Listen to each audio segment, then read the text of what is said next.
And one of the things that I really want to talk about next is our next interview subject that I'm joined by is Michelle Bruno. Hello. And hi, how are you, Michelle? Great. Good. Now, I know you presented at a session a little earlier today on choosing the event technology that's really going to drive your business forward. And one of the main highlights of that session was really talking about evaluating the technology that you have. And how do you make sure that once you've gone through the whole process to RFP for the right event technologies and you've ingrained them into your event technology scenarios of what you're doing with your meetings, that you're going back and evaluating what you're doing and making sure that you were getting the right data out of your tool? Well, that's a great question. Actually, we start way before that. Waiting until you're at the point of an RFP is far too late to actually be able to get some traction on choosing the right technology.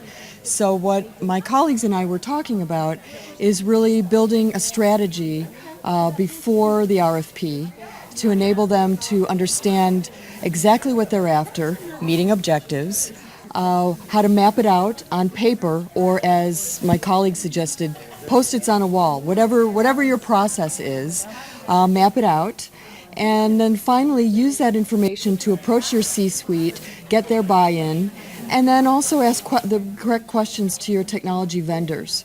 So it's really a process that starts very early on, putting all the technologies you already have in context and the objectives that you have before you can actually go further and select a new technology to add to the mix. Got it. What are some of the best practices that came out of that session in terms of really evaluating what your needs are and asking the right questions from those folks to make sure that you even have the right partner to start with?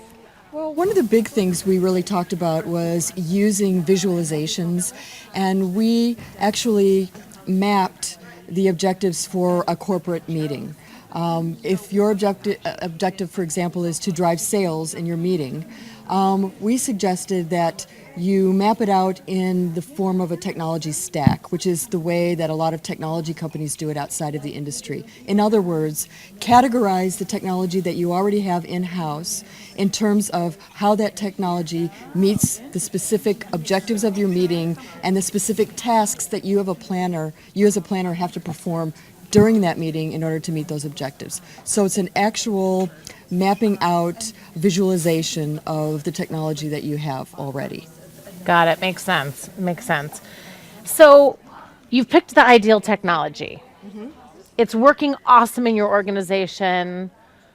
Great data coming in. Yeah. One of the best things about event technology, it's something that we talk about with the live experiences like this live stream sort of hybrid, even almost better than the face-to-face. The metrics that you have from these type of technologies is amazing. How do you make sure that you don't rest on your laurels or get complacent with the partner that you have in place? Technology, as we know, is always changing. How are you evaluating your current partner, not only obviously from meeting your own objectives, as you talked about, but using the data and what that reporting is and how you can make sure you're maximizing all of that intelligence? Right. So the idea is that you want to take the partner that you're working with and constantly evaluate where they fit in the larger picture. So if you're having a discussion with your partner about data, understand the data that they're delivering to you at the time and put it in context with the data of all the other vendors that you're using.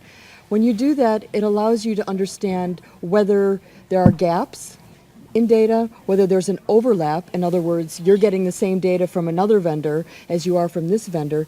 Maybe you can live with one vendor. I hate to say it. But in terms of those discussions, it's really all about context, where they fit in your larger strategy, in your larger scheme of things regarding event technology. And then how do you share all that information with the C-suite? You know, I think that's one of the things that can be so daunting. We've got all of this great intelligence. How do we package that in a way that we can really report it back to leadership so we're demonstrating the value of what we're doing? Well, hopefully part of any event technology strategy should include what your C-suite wants. to begin with. So when you get to the point where you're having a discussion with the C-suite, you already understand what it is they're after. And everybody's different. The CEO wants different things. The CTO wants something else. The CMO wants something else.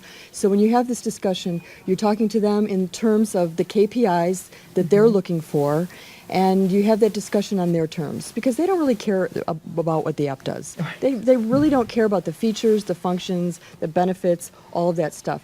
What they care about is, what do you do for me? What does this technology do in terms of meeting my specific KPIs, my specific goals for the organization? Makes sense, makes sense. All right, well, thanks so much. Really appreciate your perspective, Michelle. You're welcome. Thank you.